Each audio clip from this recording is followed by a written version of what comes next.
आज हम आपको एक दूसरा ट्रिक्स लेके आने वाले हैं और वो है क्या, lone pair of electron on a central atom.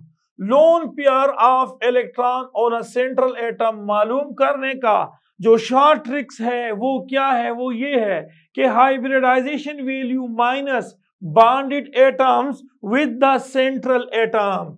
तो ये आपके पास लोन पेयर इलेक्ट्रॉन मालूम करता है। सपोज आपके पास है अमोनिया, सो अमोनिया में लोन पेयर इलेक्ट्रॉन कितने हैं, लोन पेयर इलेक्ट्रॉन कितने हैं। सो अब देखिए, सबसे पहले हाइब्रिडाइजेशन की तरफ जाए।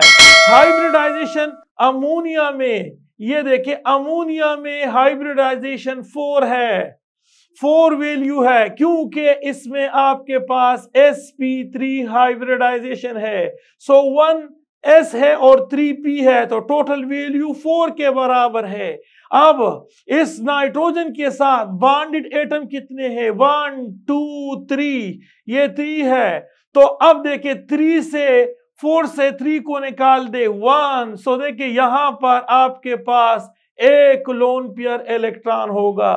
इस तरह से आपके पास पानी, वाटर में आपके पास हाइब्रिडाइजेशन sp3 है और यहां आपके पास एक s है और pk3, तो टोटल वैल्यू 4 हो जाती है। सो अब आपके पास है 4 और यहां पर ऑक्सीजन के साथ बॉन्डेड एटम्स 2 है, सो 4 से 2 को निकाल दो तो 2।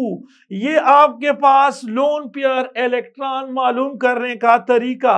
इस तरह से आपके पास है जीनान डाइफ्लोराइड, ये जीनान डाइफ्लोराइड, जीनान जो है वो ग्रुप नंबर 8 से बिलोंग करता है और यहां पर आपके पास ये मोनोवेलेंट है।